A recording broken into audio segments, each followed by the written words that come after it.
हा, नमस्कार सर. नमस्कार. सर, नोव्हेंबरच्या किती तारखेला तसेच कोणकोणत्या जिल्ह्यात पावसाचे प्रमाण राहणार याबद्दल सविस्तर माहिती द्या सर.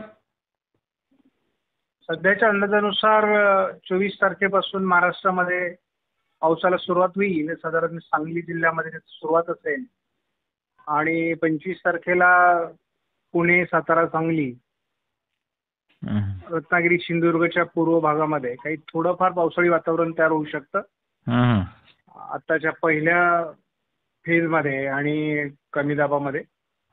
त्यानंतर मात्र एक तीव्र डिप्रेशन तयार होण्याची शक्यता आहे. जर त्याची तीव्रता वाढली तर सैनार नावाचं चक्रीवादळ तयार होईल आणि या चक्रीवादळाचा प्रभाव तसा भूभागावर आल्यावर कमी होत असतो. त्यामुळे त्याचं वादळ म्हणून फार आपल्याला त्रास होणार नाही, परंतु त्यामुळे पाऊस येण्याची शक्यता आहे.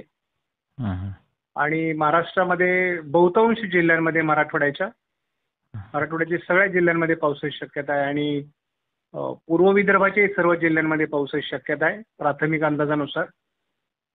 मात्र कोकण किनारपट्टी आणि थोडं पश्चिम महाराष्ट्राचा पश्चिमी भाग, मध्य महाराष्ट्राचा पश्चिमी भाग, थोडं नाशिक आणि उत्तर महाराष्ट्राच्या पश्चिमी भागात पाऊस कमी असण्याची शक्यता आहे प्राथमिक अंदाजानुसार. त्यामुळे महाराष्ट्रामध्ये मराठवाड्यातील सगळ्या जिल्ह्यात अलर्ट असला पाहिजे आणि विदर्भाच्याही बहुतांश जिल्ह्यांमध्ये, मात्र पूर्व विदर्भात अधिक पावसाची शक्यता दिसते. आता हा पाऊस, याचं वातावरण हे अवकाळी पावसाचं आहे, त्यामुळे सारखे अंदाज बदलत असतात. त्याच्यामुळे या अंदाजामध्ये जे बदल होतील ते अंदाजाचे बदल शेती माझी प्रयोगशाळा या आमच्या चॅनलवर उपलब्ध असतात.